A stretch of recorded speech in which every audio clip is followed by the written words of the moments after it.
As this morning, a summer camp in Duncanville is closed after a man brought a gun into a field house filled with kids.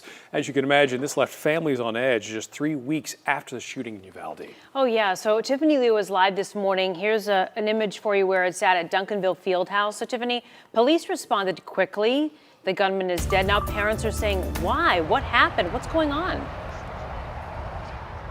Yeah, absolutely, Kara. Mark, there were about 200 children inside when this happened. Thankfully, not a single one of them was injured during yesterday's shooting. Now, Duncanville police told us that they responded to the call shortly after 8:30 in the morning about an active shooter. They were able to get on campus within minutes. Now, police say the man entered through the lobby, fired off a shot before continuing towards a classroom. That class had children inside, but nobody was injured when he fired into that room. Now, this is around the time when police arrived and they found the shooter inside the gym. The officers exchanged gunfire with the suspect. He was taken to the hospital where he died. With everything that has happened in Uvalde, parents, grandparents were frazzled as they rushed to the field house to get their kids. And we heard shooting, and then we got scared, and everybody started crying. Sympathize with other people, but until you get a phone call or a message that is something similar happening to you, you really don't know. I'm good. I'm good. I'm just thankful that my son is alive and no harm was brought to him or any of his the kids at the rec center or their staff. And I was just telling him he has something to thank God for.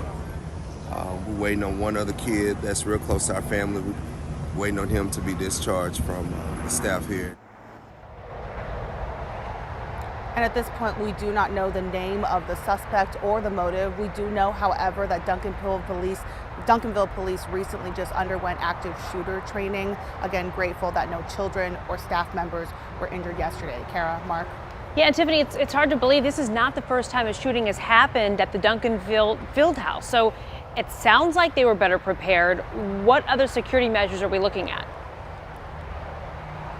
Yeah, you're right. It's not the first time. Back in 2019, there was actually one person wounded in a shooting. It was after a basketball game where children were also present. After that incident, they did install surveillance cameras, and the staff here as well underwent active shooter training. This building is owned by the city of Duncanville, so they are definitely looking into more security measures after yesterday's incident. Kara, Mark, back to you. All right, thanks for the update.